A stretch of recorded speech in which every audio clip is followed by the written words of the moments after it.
Bonjour à tous et bienvenue sur Crypto Signal, de retour après des vacances relativement prolongées, 3 semaines. J'ai réussi à faire une vidéo dans ces 3 semaines-là depuis mon lieu de villégiature, mais c'était assez compliqué au niveau de Internet, pas mal de choses, etc. sur place. Donc on revient frais et fringant pour pouvoir analyser à nouveau eh bien, ce qu'il se passe, notamment ce très joli breakout dernièrement qui finalement depuis, je dirais, le FOMC, donc le meeting de la Fed n'a pas pivoté, mais le marché se comporte comme si elle avait pivoté. Pourquoi cela? Parce que le marché a toujours de l'avance, on sait qu'il y aura très probablement un pivot la prochaine fois, et donc du coup le marché est censé bien évidemment acheter la rumeur pour vendre la news, donc le prochain FOMC, pour le coup, si jamais il y a pivot, sera plutôt éventuellement une news vendeuse. Vous connaissez le principe maintenant, c'est comme ça que ça fonctionne. On y va pour cette vidéo, c'est parti. Du coup, j'ai oublié des...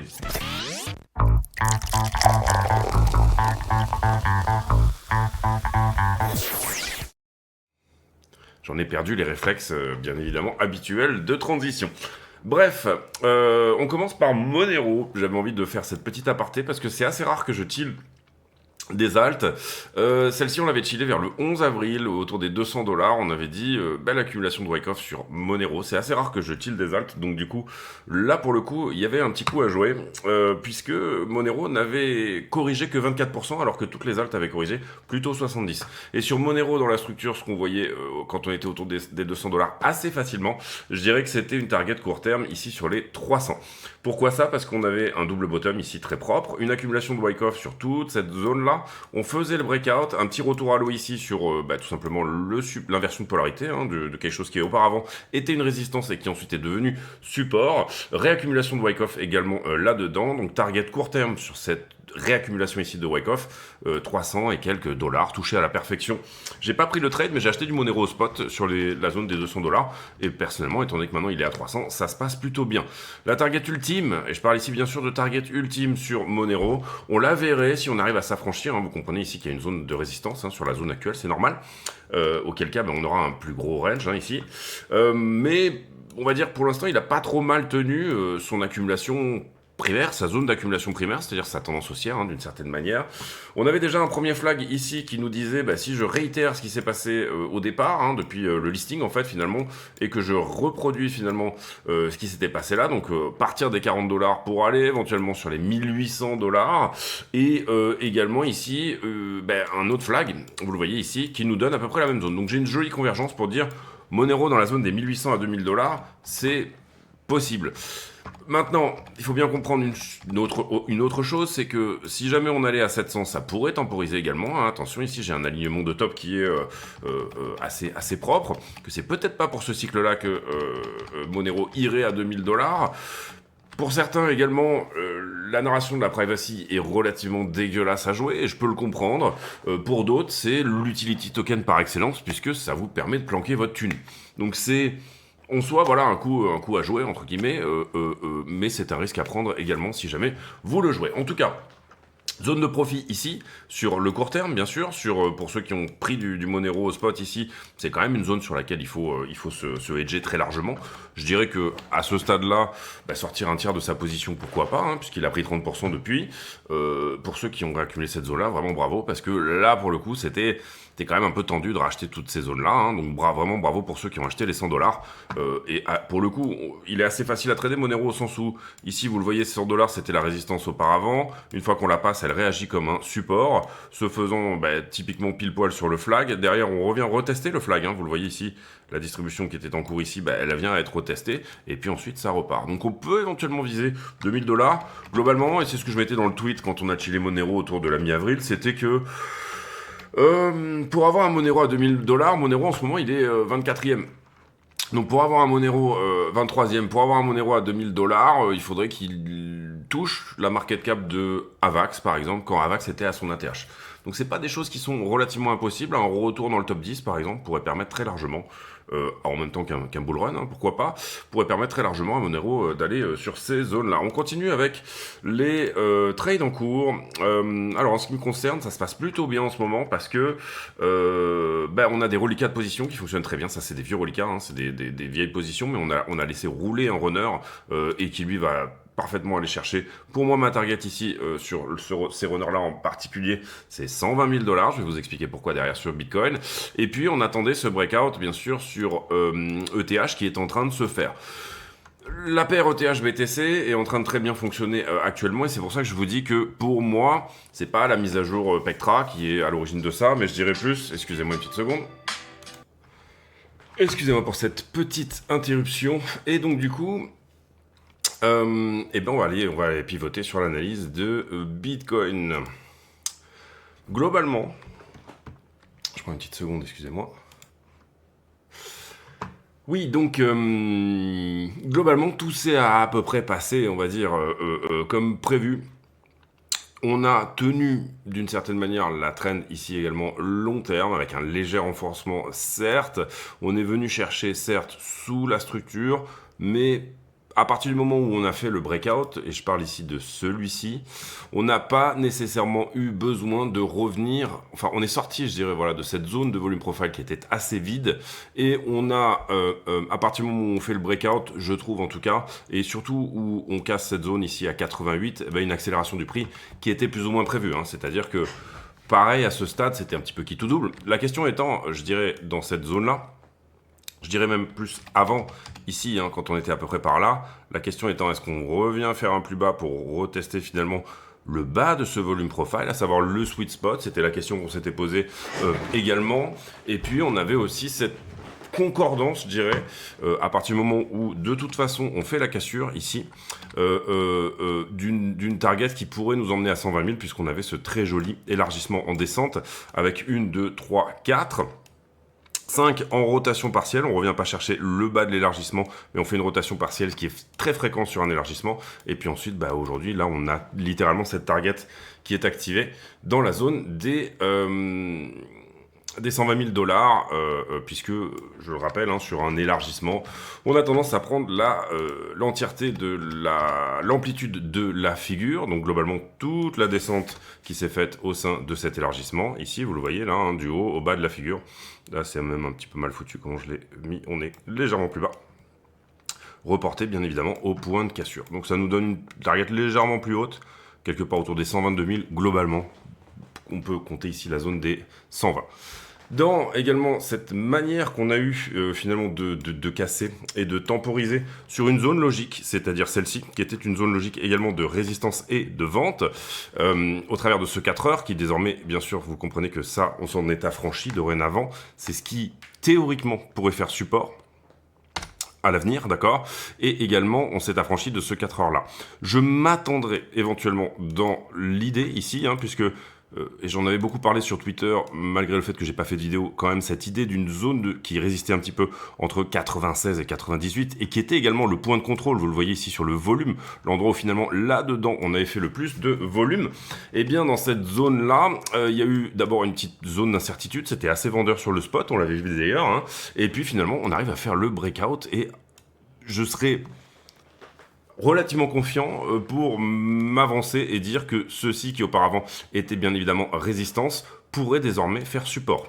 C'est-à-dire que globalement, pour moi, 98 000 en théorie devrait devenir dorénavant un support. Donc même en cas de ravalement entier de cette bougie-là, parce que là, vous comprenez qu'on est en train de faire un mouvement de liquidité, c'est-à-dire qu'on vient chercher tout le petit monde qui était garé au-delà, qui avait shorté en fait cette zone-là. Donc tous les traders de position qui étaient garés là ont été pris. On vient chercher également tous ceux qui avaient shorté de manière plus fraîche, hein, c'était dans le temps, au niveau du timing ici, cette zone ici qui était un potentiel rejet était shortable, et c'est eux qu'on vient chercher également, et au travers du push qu'on fait sur les dernières 24 heures, comprenez bien que on vient prendre 1 milliard de positions leveragées en liquidation, ce qui est globalement ce qu'on n'a pas fait depuis 2023. Il n'y a pas eu de tel short squeeze depuis 2 ans sur la crypto, donc ça c'est intéressant. Intéressant également de voir qu'on commence à attaquer cette petite boîte de liquidité là. On va regarder ce qui se passe au niveau de ce 1 heure, mais globalement, je dirais que ici, on peut dire qu'on s'est affranchi désormais de cette résistance-là, bien évidemment, celle-ci aussi. Ici, j'ai envie de décaler ce niveau pour me dire que potentiellement, cette vallée pourra désormais devenir support, d'accord? Donc ça me paraît vraiment cohérent de le penser. parce qu'on a aussi un node de volume profile, il y a beaucoup de volume sur toute cette zone-là, donc désormais je serais étonné qu'on repasse au travers aussi facilement que ça, donc ça c'est une très très bonne chose, vraiment qu'on se soit affranchi des 98 000. À mon sens, hein, encore une fois, c'est ma manière d'aborder les choses. Je ne vois pas nécessairement le prix avoir besoin de retourner à nouveau sur les 94. Le support, vous comprenez qu'il est là, hein, désormais en 4 heures, le vrai support, entre guillemets, est là. Mais pour moi, à l'attaque de cette vallée, il se pourrait qu'il se passe quelque chose, tout simplement en raison du volume. Donc on va quand même redécaler un 4 heures ici. On est en daily là, mettons-le, essayons de l'avoir en 4 heures. Ouais, il est assez intéressant en 4 heures. Je rappelle ici ceux qui ne comprennent pas forcément la temporalité des niveaux. Un petit peu dommage qu'on n'ait pas une touchette de partout, donc on va le décaler sur du daily en fait finalement, donc un petit peu plus haut, hein. Vous comprenez ici qu'on cherche globalement une zone où on a une ouverture clôture et qui ensuite, dans sa temporalité, a résisté. Si vous comprenez rien à ce que je raconte, vous avez, à la fin de chacune des vidéos, vous avez un tuto, ça vous prend à peu près 2 heures, 2h30, sur la price action, sur l'inversion de polarité, tout ce dont je suis en train de parler est expliqué de manière beaucoup plus rapide et beaucoup plus précise. Et si vous passez ces 2h30 à regarder ces vidéos-là, vous allez bien évidemment bien plus vite comprendre comment on connecte le chartisme, la price action, en tout cas, encore une fois, ma manière de faire, sachant qu'il y a autant de méthodes que de traders, autant de, ce que vous voulez, de décompte d'Elliott que d'Elliottiste, autant de façons de faire, chacun fait sa sauce, et je vous engage d'ailleurs à faire votre propre sauce, bien évidemment. Ici, le 1 heure a été cassé, mon ami. Vous voyez ici une zone potentielle de refus. Sur le 1 heure, pour moi, il est passé. Hein. On voit que ça temporise un petit peu et que même il est peut-être en train de se transformer ici en support. Je pense pas dire que y a autre chose ici dans ces zones-là. Peut-être quelque chose en daily, mais voilà, pour moi, le prix peut ici assez facilement aller plus haut. Donc cette boîte de liquidité, vous comprenez que elle a diminué, d'accord. Excusez-moi, on reprend ici bien évidemment 3 semaines un petit peu de retard hein, sur la routine. J'ai regardé vite fait, j'ai pas fait une routine tous les jours, je vous avoue que pendant les vacances j'aime bien couper moi, et du coup c'est bien. J'ai pas ouvert de position depuis que je suis parti. Bon, il n'y a pas eu énormément de price action hein, non plus. Et là, sur le petit court terme, on va dire ça comme ça, enfin sur vraiment la petite UT, ici en 15, bon, on peut noter une légère accélération sur la manière d'accumuler. On va faire comme ça va être plus propre. Si on y arrive.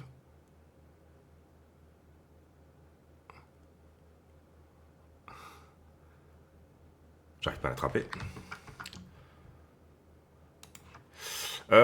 Donc légère accélération sur l'accumulation, c'est pas incroyablement incroyable, mais ça on aime bien, c'est le début enfin quand il se passe des choses comme ça sur du 15 minutes, c'est comme ça qu'on a des petites paraboles, hein, bien sûr, qui s'inscrivent. Et il faut que le momentum à l'accumulation accélère. On a perdu, ce faisant tout de même, je dirais, cette accumulation-là. Mais au travers de ça, c'est passé en range, donc rien de... Attention, il y a un petit peu de liquidité sous 90, mais encore une fois, pour moi, à court terme, hein, en tout cas avant qu'on vienne toucher l'ATH, je vois pas trop de raison de perdre 98. C'est encore une fois, on va dire, ici, pour moi, voilà, un précepte, un biais, hein, c'est un biais, on peut appeler ça comme ça, un précepte de base. Mais voilà, en ce qui concerne BTC, je trouve que c'est très propre, je pense que ça peut continuer. On voit ici peut-être même potentiellement quelque chose qui doit d'une certaine manière tenir, à savoir si jamais ce support ici, vous le voyez en 15 minutes, tient, eh bien on pourrait se diriger finalement vers cette idée qu'on vient de faire une petite flat comme ça, tranquille. Certains appellent ça un flag, bon là en l'occurrence il se trouve qu'il est pas penché, il n'est pas en descente comme ça, mais il est à plat, donc c'est une flat. Et pourquoi pas réitérer finalement ce qu'on avait fait comme impulsion ici, en bas de la correction, encore une fois un mouvement AB égale CD, qui là pour le coup nous emmènerait sur le dernier rempart, qui est ce 4 heures à 107 200 $. À voir si vous voulez jouer cette entrée sur 102 pour aller à 107, pourquoi pas, à court terme, ça peut éventuellement se prendre, en tout cas pour le moment j'aurais tendance à dire, une entrée sur 102, pourquoi pas. Personnellement, en ce moment je cherche plutôt des trades avec une autre temporalité que celle-ci, c'est-à-dire des trades où on est passé sous la structure daily, parce que je cherche des trades de position. Donc c'est pas des trades qui m'intéressent moi personnellement, mais voilà, ici vous comprenez que qu'est-ce qu'on avait, et vous voyez que ça peut se jouer en daily dans toutes les UT ici. J'ai quelque chose qui finalement me donne une accumulation là, et donc je suis à la fois sur trend et sur un niveau horizontale, donc trend plus niveau, c'est des très bonnes entrées en général, quelle que soit la temporalité. On pourrait regarder ici un graphique monthly, on pourrait regarder tout ce que vous voulez. En général, ce sont des bonnes entrées. Pas toujours le cas, c'est pas forcément une règle ultime, mais en général, quand j'ai un truc oblique et un truc horizontal ensemble, c'est plutôt propre. Derrière, on a cette jolie accumulation également sur cette jolie accélération, pardon, sur Ether BTC. Mais attention, sur Ether BTC, il faut toujours être un petit peu voilà, précis dans ce dont on parle. C'est ce qu'on voulait jouer, nous, depuis longtemps, c'est un retracement haussier au sein de cette tendance baissière. C'est-à-dire que, vous le voyez ici, ça a accéléré très fort. Là, on est en 4 heures, on va se mettre en daily même pour vous montrer un peu le délire. Ici, on a cette parabole vers le bas, d'accord? À partir du moment où vous avez tendu l'élastique ici, au travers de cette parabole vers le bas, donc une sous-performance finalement de BTC contre, enfin d'Ethereum plutôt contre Bitcoin, eh bien, on peut estimer que quand ça perd la parabole, eh ben, ça va faire un mouvement assez puissant vers le bas. Ici, ce que je vise, moi, pour le moment, c'est déjà dans un premier temps cette zone-là, les 0,25. Vous voyez qu'il y a beaucoup de volume profile ici, et ça pourrait être, du coup, faire un retest négatif, et vous voyez qu'on y est presque, mais il y a encore du chemin. Et par contre, si ça break, ça serait extrêmement propre, mais vraiment extrêmement propre pour revenir. Vous le voyez ici, et là, la surperformance d'Ethereum, elle serait énorme, puisque on parle d'une alt season. Globalement, envisagez, et vous le comprenez ici, que toute cette structure-là soit retracée. Vous avez un élargissement ici, hein, c'est la même chose que tout à l'heure. Envisagez que tout cet élargissement soit retracé vers le haut pourrait nous emmener assez facilement sur les 0,60. Et comprenez que là, on est à 0,20, donc ça fait une surperformance, entre guillemets, 2 x 3, et là encore, on va se mettre à jour, puisqu'en fait, je ne suis pas à jour du tout. Là, on ne sait pas où est le breakout encore, s'il y en a un, et il se peut que le breakout, globalement, ce qu'on joue dans un premier temps, c'est, voilà, pour être précis, ça, 0,25, le volume profile, un rejet sur cette zone-là. Là, il faudra prendre des profits parce que vous vous inscrivez dans une tendance qui est baissière. On n'a pas à l'abri d'une 4 et d'une 5 et ou d'une rotation partielle et ou d'un retour sur les 0,15. Mais par contre, quand ça breakout, ici, il y aura un trade un peu générationnel à faire pour revenir chercher un petit peu toutes les personnes en position sur cette zone-là. Avant d'aller chercher tout ce qui se passe au niveau des 0,056, 60, on va parler des 0,60 ici, il faudra s'affranchir également de cette grosse zone ici qui est propice au rejet également. Donc, dans l'ordre, je dirais 0,25, 0,025, 0,031 et ensuite direct cash 0,060, on le voit sur le volume profile, il s'est passé peu de choses finalement entre ça et ça. Malgré un très beau support ici, vous voyez que le nouveau volume profile ici va se trouver un petit peu plus haut. Voilà pour EtherBTC, le breakout est propre, mais pour le moment, comprenez que qu'est-ce qu'on break? On break juste la parabole, et ce qu'on break en fait, c'est l'accélération la plus énervée, c'est-à-dire celle-ci, ok? Donc on pourrait se dire, bon, ok, au sein même de cette accélération qui est extrêmement énervée, déjà on perd la parabole, c'est une très bonne chose. Mais au sein même de ça, quelle est l'accélération la moins énervée? Et encore une fois, on revient vers cette idée des 0,26, 0,27 et d'un rejet sur cette zone-là. Donc première zone de rejet, 0, je dirais un peu au-dessus de 0,25. Et au plus, on se décale dans le temps par ici. Au plus, finalement, par exemple, ici, si ça se fait en juillet, je pense que ça va plutôt aller pousser fort. Et donc, on peut aller taper 0,29. Mais si ça pousse, si ça traîne dans le temps, on aurait plutôt cette idée éventuellement de s'arrêter à 0,25. Donc voilà, plutôt une zone, je dirais de 0,25 à 0,28 qui est propice au rejet. Au-dessus, une zone à 0,30. Et après, derrière, si en revanche on s'en affranchit, c'est direction 0,060, ce qui est, je le répète, une surperformance d'Ethereum par rapport à Bitcoin qui elle-même représenterait x3. On part de 0,20 pour aller à 0,60. Short squeeze également, bien sûr. Ici également, et là ce qui est plutôt propre, c'est que pour le coup, on avait donc là on est sur Ether contre le dollar, excusez-moi. Ici on avait pareil une distribution qui était extrêmement violente. On s'en affranchit, on temporise un petit peu. Beaucoup de business, d'ailleurs, on le voit ici dans cette zone, vous le voyez sur le volume profile. Ici, on est sur des niveaux quasi incroyables en termes de volume profile, en tout cas sur ce qu'on peut voir depuis à peu près 2 ans. C'est quasiment le point de contrôle, vous le voyez ici. Et on réussit, il y a une très belle accumulation ici sur cette zone-là, on réussit à s'en affranchir, boum, on passe au travers. Qu'est-ce qu'on fait ce faisant? Finalement, on vient chercher une autre distribution, et là, il y a deux écoles, il y a deux techniques, il y a deux manières de faire.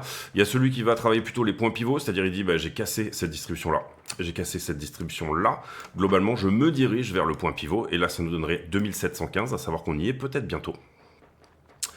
Et à l'inverse, il y a celui qui va plutôt travailler le chartisme, et là, franchement, vraiment, ça dépend des écoles, mais qui pour le coup, lui dira, bon, ben, on a pété un élargissement, pareil, on va un petit peu actualiser, mais je pense qu'on est pas mal, là. Pour le coup, hop, 1384, oui, c'est correct, ça va. Eh ben, on a notre point de cassure dorénavant, donc on peut, entre guillemets, on va d'abord nettoyer un petit peu la charte de toutes les ribouillages que j'ai fait.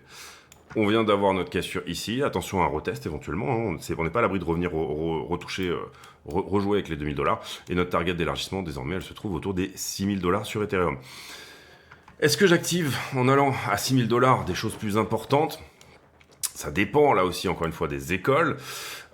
Si jamais on y va là d'une traite, et encore une fois je parle ici de target, je parle de structure, je parle pas de certitude, ok, hein, attention, aux mauvais amis, on joue ici des scénarios qui vont peut-être ne pas arriver.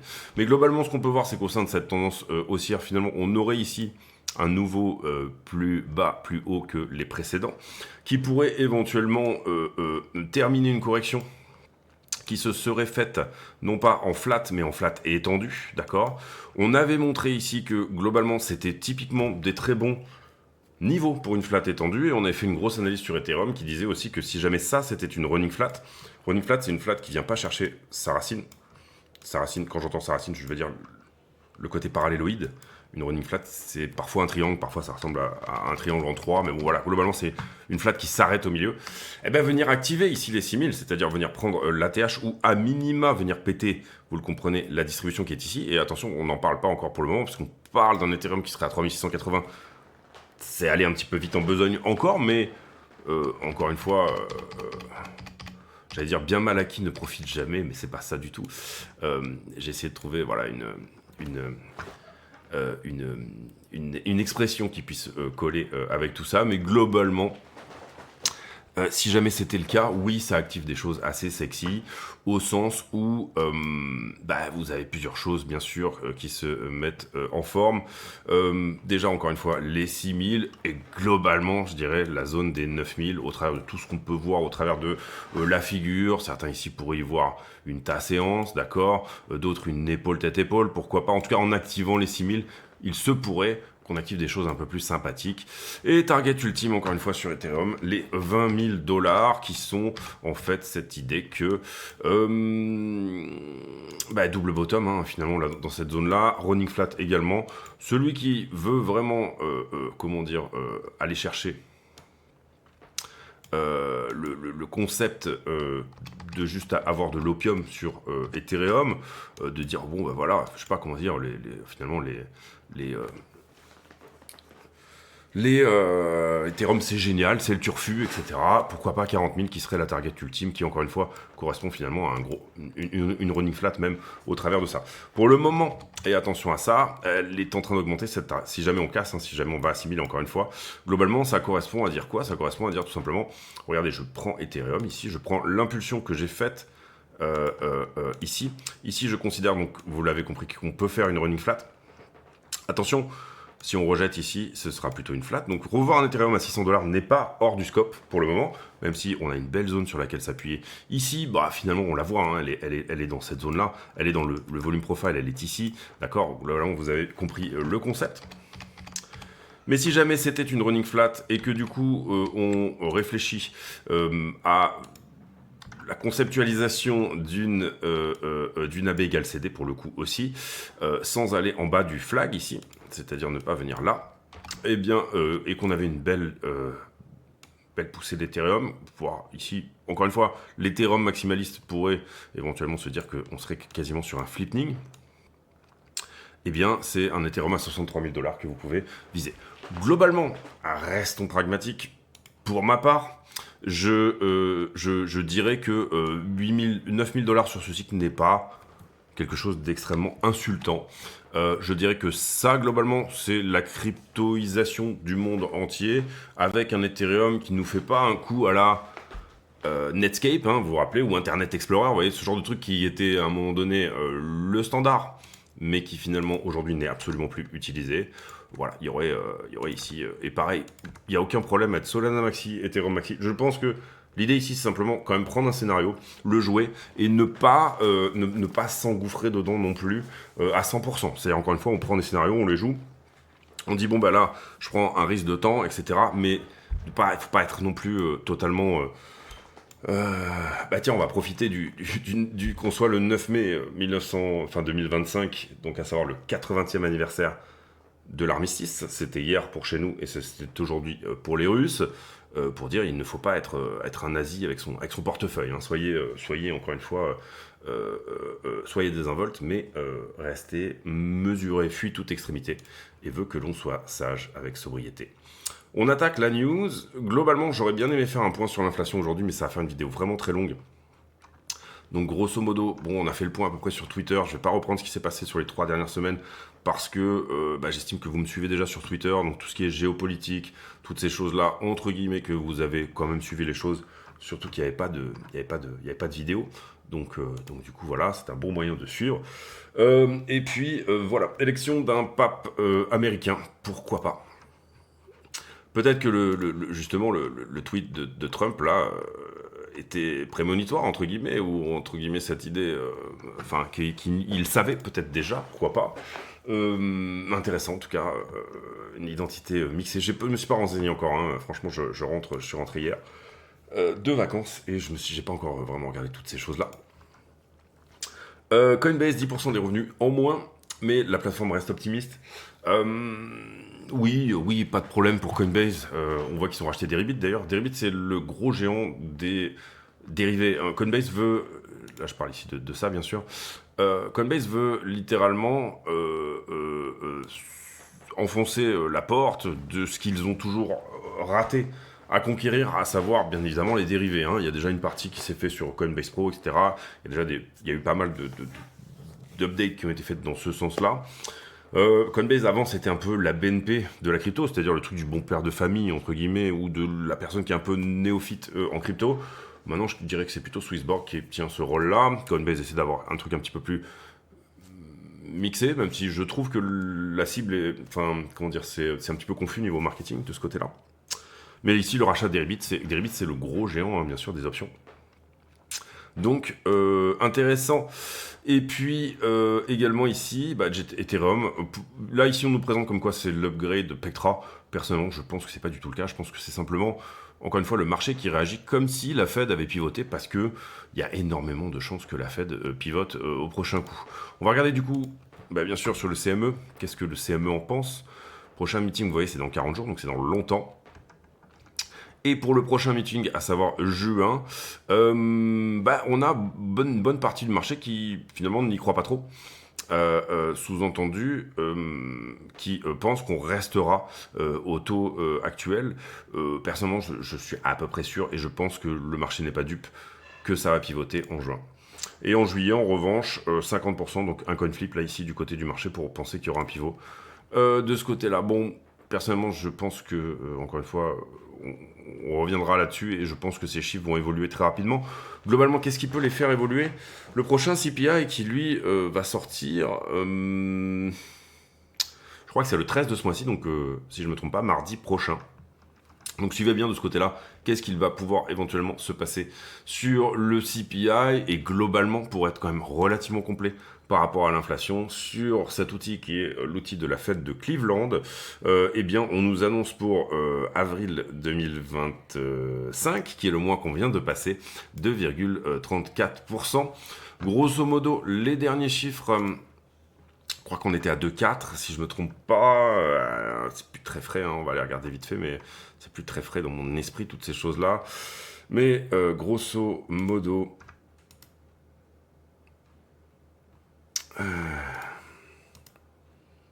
hop, on va y arriver. Oui, 2,40, 2,34, on serait sur un plateau.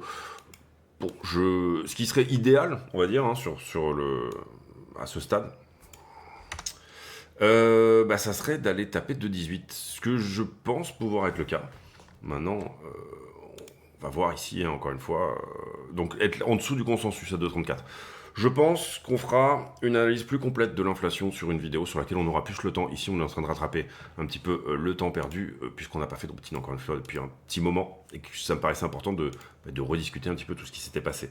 Tarif cuts, donc les tarifs en ce moment, je trouve que la narration se descend un petit peu. Globalement, ce qu'on nous dit comme message, c'est quand même qu'on va garder les 10% de plus pour tout le monde. Et voilà, Trump qui veut, pourquoi pas ici, encore une fois, venir euh, euh, euh, taxer les plus riches. Euh, Pourquoi pas. Il doit se donner une image qui va dans ce sens-là. Globalement, il nous avait dit aussi que les tarifs pourraient permettre d'énormément baisser les taxes, voire même d'exempter la tranche des qui gagne moins de 200 000 $ par an, si je ne me trompe pas, d'impôts. Et voilà, pour moi, je trouve que c'est pas des pistes qui sont extrêmement intéressantes, mais pour lui, pourquoi pas. Et de toute façon, c'est lui qui, enfin voilà, il faudra suivre ce qu'il nous dit. CPI, effectivement, c'est le 13, je m'étais pas trompé. Euh, Aujourd'hui, pas grand-chose. Pas grand-chose. Et demain, pas mal de gouverneurs de banques fédérales qui devraient parler, mais je vois pas Powell dans le lot, donc voilà. On va regarder les liquidités et les liquidations au pluriel, bien évidemment, en allant là. Vous le voyez ici, 1,14. On arrête 800 millions de shorts, donc grosso modo 1 milliard tous ensemble. En short, c'est le plus beau short squeeze depuis 2023. On va passer ici où je mets en pause une petite seconde, tiens. Bon, pas de carnet d'ordre au spot aujourd'hui, visiblement il y a un problème avec Trading Light. Short squeeze ici, c'est assez flagrant qu'on est venu chercher à peu près tous ces niveaux-là. Est-ce qu'on fait une update sur... Ce qu'on va faire, je vais mettre en pause. Je vais ici aller faire la lecture un petit peu des nouveaux endroits sur lesquels on peut avoir des zones de liquidité et je vais reprendre, sinon ça va être trop long de le faire ensemble. Ok, c'est relativement simple. On a beaucoup de liquidités, je dirais, sous 93 600 dorénavant. Et sur la montée ici, vous voyez que le funding a plutôt tendance à diminuer ou en tout cas à rester à plat, ce qui est plutôt encourageant pour se dire que on a quand même breaké sans accumuler énormément de monde. On voit également ici, et ça c'est hyper intéressant à voir, que d'une certaine manière, la nouvelle borne haute au niveau de l'open interest, elle est autour des 23 milliards et quelques, 23 milliards 2, et la borne basse dorénavant est autour des 20 milliards. C'est là que les acteurs ont tendance à dire, bon, c'est un peu trop, donc du coup, je viens faire mes liquidations. Extrêmement intéressant aussi de voir que finalement, ici, c'est là qu'on a été énormément shorté sur toute cette montée-là. Vous voyez qu'il y a une augmentation de l'open interest qui est énorme avec une diminution du funding en même temps.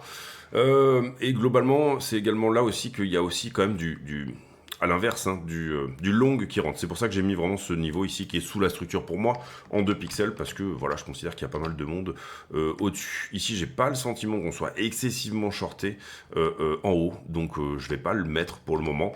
Il y a peut-être un petit peu de liquidité puisqu'on a fait double top ici dans cette zone-là, mais donc deux occasions de shorter entre guillemets, mais je trouve pas que ça soit hyper important non plus. La prochaine zone éventuellement à aller chercher, ça sera ce 2 pixels autour des 106 500 $. Je ne doute pas trop qu'on puisse y aller de direct, parce qu'on n'est pas sur une zone non plus, on est à 0,01 en funding. C'est pas une zone excessive. On n'est pas dans de l'excès au niveau des longueurs, d'accord. Y compris même en ayant short squeezé 1 milliard de copains shorters, on n'est pas sur une zone où on est excessivement trop dans le long. Donc voilà, c'est plutôt propre de ce côté-là également. Sur iBlock, on va refresh. Et sur iBlock, grosso modo, on voit quand même qu'il y a du monde qui est rentré, bien sûr, en long sur ce mouvement-là. Notamment ici, pour le coup, sur iBlock, vous voyez ces deux belles grosses positions, vous voyez les grosses bulles ici, autour des 99 000 $. Ça, c'est une zone sur laquelle on peut se replier éventuellement, perdre 3 ou 4 000 $, donc 3 ou 4%, puisqu'on est à 100 000, n'est pas exclu. Au sens où ça pourrait permettre de souffler un petit peu. Et puis sur la One Week, vous voyez qu'elle est il y a plus grand monde. Vous voyez, il y a un très léger short ici, encore une fois, mais il y a plus grand monde. On voit effectivement cette zone à 93 qu'on retrouvait dans mon analyse du funding, d'accord. Bon, encore eux, hein, on est un être humain, mais on a la même visibilité, je dirais, que l'algorithme de iBlock, et ça, c'est plutôt rassurant. Et on voit ici que sur la weekly, ce qui fait peur, entre guillemets, sur les bulles de liquidité qui sont là, parce que c'est très chargé ici, sur la weekly, ça reste quand même pas excessif, d'accord. Et c'est ce que je vous disais aussi, un petit peu ce rallye dans lequel personne ne croit, ce short squeeze où tout le monde se dit, bon, ça va perdre les 100 000 $, ça va reculer, ça va revenir sur la zone par exemple des 92-93. Ce genre de rallye dans lequel personne ne croit peut être effectivement appréciable, en tout cas en termes de finalement on ne corrige pas, d'accord. On va aller voir sur la 1 mois. Sur la 1 mois, c'est assez flagrant que c'est 89 à 92 qui est désormais la grosse zone de liquidité. Donc attention à ça, si le prêt a vraiment envie de souffler, ça peut effectivement, mais pour moi, encore une fois, la zone des 98, dorénavant, devrait nous permettre de finalement garder cette partie, entre guillemets, positionnelle, hein, cette quantité de trades de position inviolée jusque-là. D'ailleurs, si on recule un petit peu, et qu'on va voir la liquidité sur, on est sur 6 mois là en arrière, on a une belle zone ici à 82, une belle zone de 89 à 92, et puis derrière, est-ce que là on n'irait pas en ligne droite finalement aller chercher la liquidité vendeuse qui se trouve sur la TH. Donc on va update un petit peu ici tout ce qui se passe au niveau du prix chez nous, c'est-à-dire que on avait beaucoup montré des zones de liquidité court terme.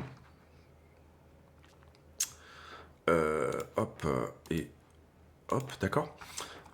Des zones de liquidité court terme, je pense qu'on peut nettoyer pas mal de choses. Ici, 83 est effectivement une zone de liquidité. Donc on va la garder celle-ci parce qu'elle est mignonne. Hein, sur les trades de position sur la 1 mois, on la voit plutôt bien.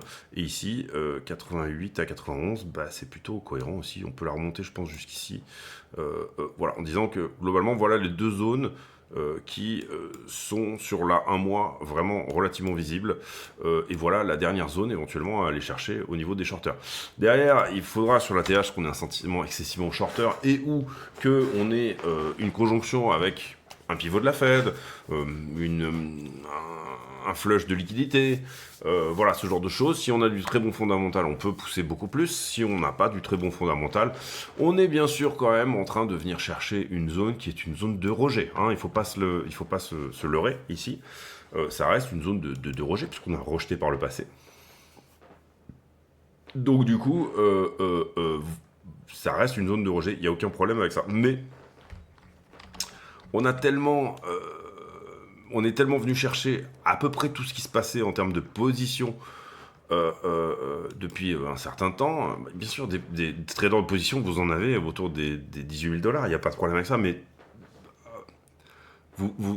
ça aide à faire le profit, être en profit maximal est aussi une manière de faire sortir les longueurs. Je ne sais pas si vous voyez ce que je veux dire, mais d'une certaine manière, il y a un moment où vous avez la possibilité de prendre beaucoup d'oseille d'un coup, même de toute façon il faut vivre, hein, même je parle pour les traders particuliers ici, il faut vivre, il y a un moment donné où il faut se payer, et quoi qu'il en soit, vous avez plusieurs manières de faire se payer les traders de position en longue. D'abord, soit vous leur faites peur, et à ce moment-là, vous les ferez sortir.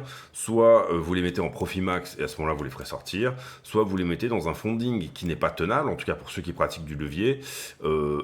Et du coup, dans le temps, vous comprenez que pour le moment, c'est pas du tout le cas. C'est-à-dire que on est sur des traders de position qui potentiellement se sont dit, imaginez que vous aviez ouvert à 18 000. Je pense que la grosse partie des traders de position, elle n'est pas du tout à 18 000, elle est plutôt sur des zones. On va ici, puisqu'on parle de ça, je vais aller étayer mes propos avec les vraies zones, hein, tant qu'à faire. Autant, globalement, voilà, 72 est une belle zone, 65 en est une autre, 25 est la zone des 30 à 36. Ici, vous avez du monde en position qui, en fait, quand vous cherchez ce genre de choses, qu'est-ce que vous cherchez ?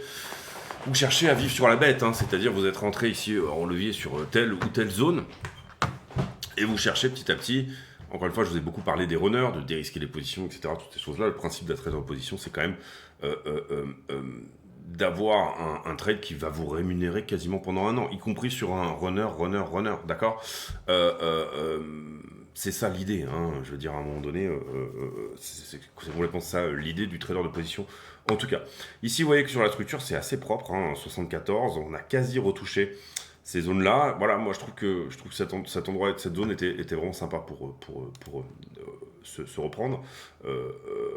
On aurait pu pousser un tout petit peu, aller chercher vraiment le retest propre, je dirais pour ici 71 ou 72, mais c'était vraiment cohérent même de faire la rotation partielle ici, de faire le petit double bottom ici, sur cette idée de la narration des tarifs qui était finalement très propice à réaccumuler plus bas. Voilà pour cette vidéo. Alors oui, les scénarios, quels sont les scénarios ici plausibles, etc. Bon, bah, pour moi, pas trop de doute qu'on peut peut-être aller chercher la zone des 108, etc. En tout cas sur BTC. Sur Ether, bah, on est déjà en train de réaliser ce qu'on voulait voir, hein, donc on n'est pas très loin non plus des targets entre guillemets de prise de profit partiel. Et je vous ai expliqué déjà tous les runners, etc. Sincèrement, ici pour moi 122, 123, c'est qu'une histoire de temps. Le marché, je le répète, se prépare à un éventuel pivot. En tout cas, on peut le sentir beaucoup sur la crypto, je trouve. Donc si le marché se prépare à un éventuel pivot, il faut éventuellement se dire que les alts vont performer. Ça m'amène à penser que j'ai oublié de regarder le Total 3, qui globalement, alors sur le Total 3 c'est très propre aussi. Je le regardais, hein, avant de faire la vidéo, j'ai quand même jeté un œil ici sur tout ce qu'il se passe. Ça fait 3 semaines qu'on n'a pas fait de vidéo, donc il fallait quand même avoir un petit peu de... Mais globalement, vous voyez ici, la Q, elle a été très très bien préservée. Sur Total 3, on reste dans une tendance haussière molle. Sous-entendu, bah, vous la voyez, elle est comme ça.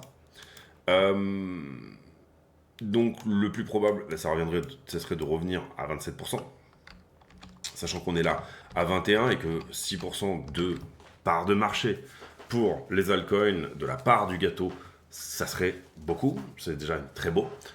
Parce que vous comprenez qu'on regarde un truc qui fait 21%. On a en plus enlevé les stablecoins, hein, vous voyez dans la formule, et c'est la division par le total, donc du coup on est sur vraiment une part de marché entre guillemets.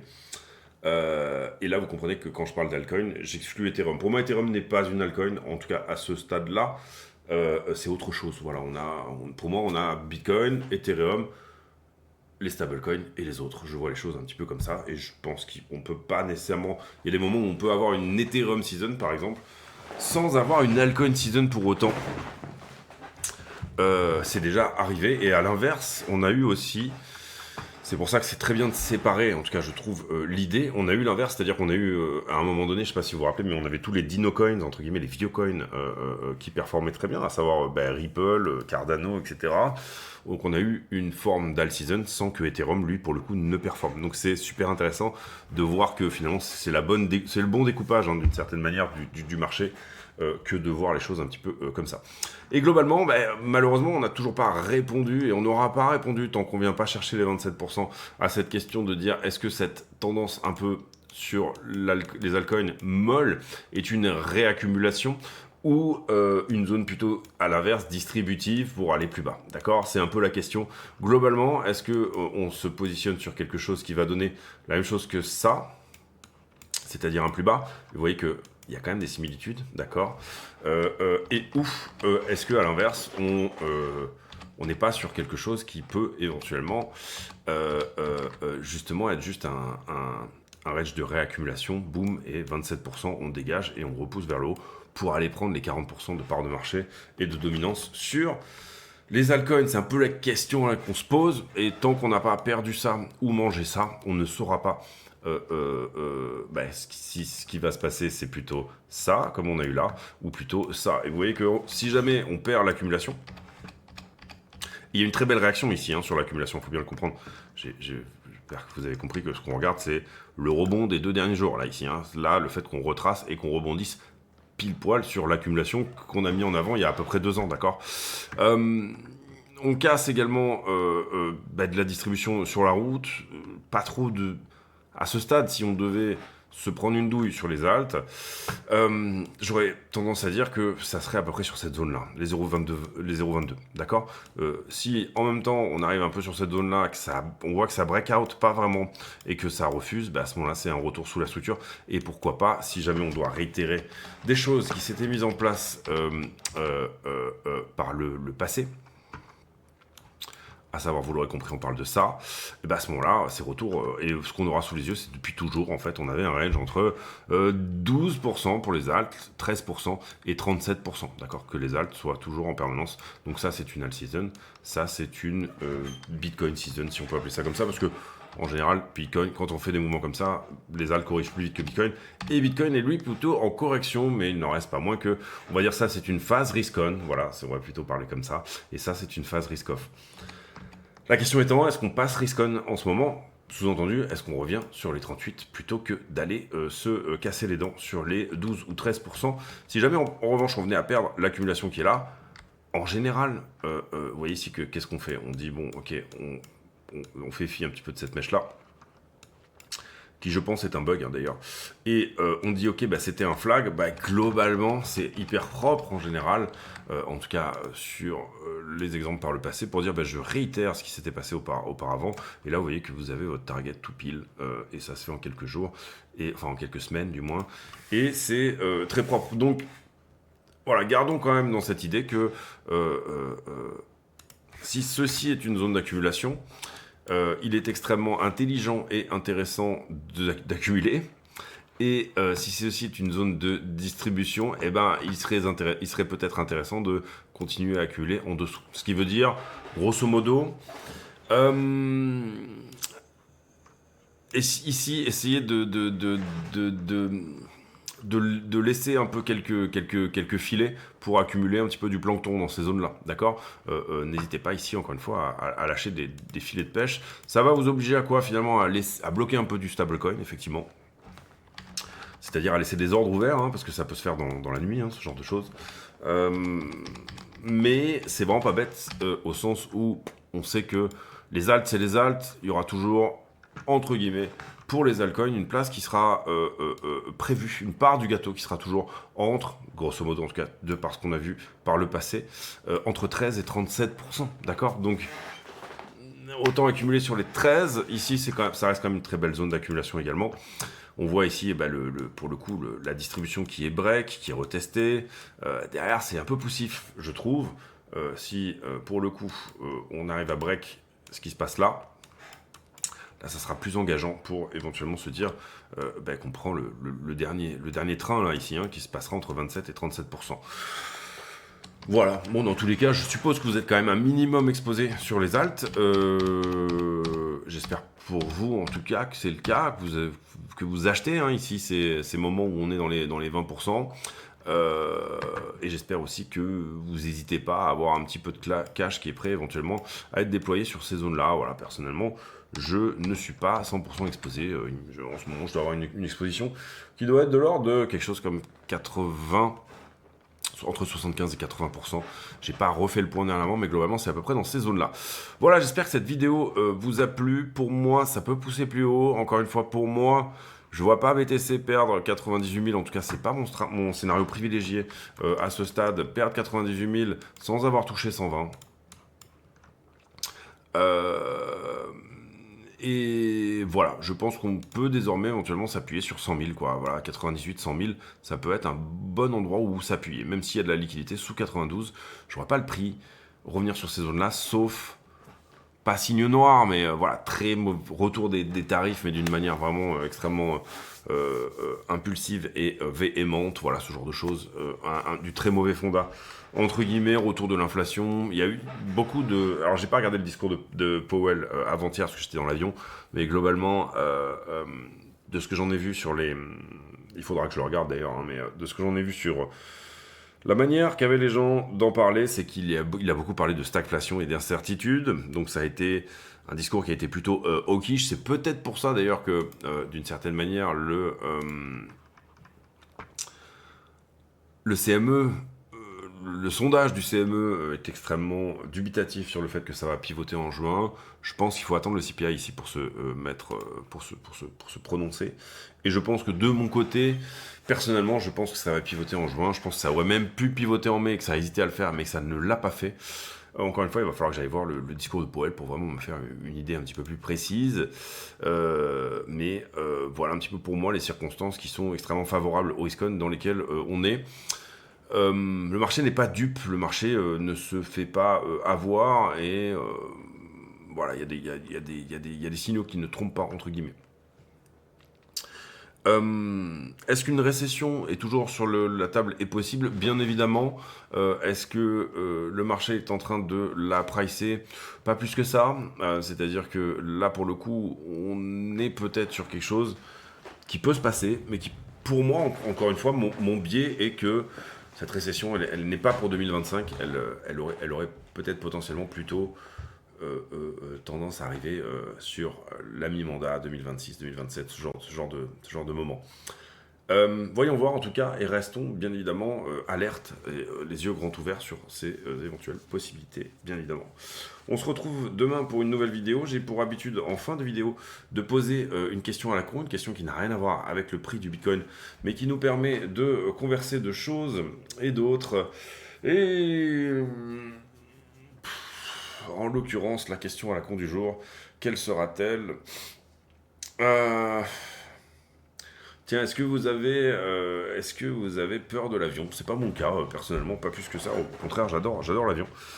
Par contre, quand je prends un avion avec ma femme, elle a tendance à me lacérer le genou avec ses ongles, bien évidemment, de stress. Donc je peux comprendre que certaines personnes aient un petit peu cette peur de monter dans une carlingue lancée à 800 km/h et en sustentation dans l'air. Je le comprends totalement. Personnellement, c'est pas mon cas. Enfin, je sais que voilà, on a chacun, quand notre heure est venue, entre guillemets. Donc je pense pas du tout à ces choses-là, d'une certaine manière. Mais je le comprends. On se retrouve demain pour une nouvelle vidéo. Donc dites-nous en commentaire ce que vous pensez de cette peur de l'avion. Et voilà, portez-vous bien. Demain, nouvelle vidéo. Encore une fois, pour le coup, on va reprendre les routines, bien évidemment, quotidiennes. Mais voilà, il y avait un gros pavé à faire là, à reprendre 3 semaines entières sur lesquelles on n'était pas nécessairement...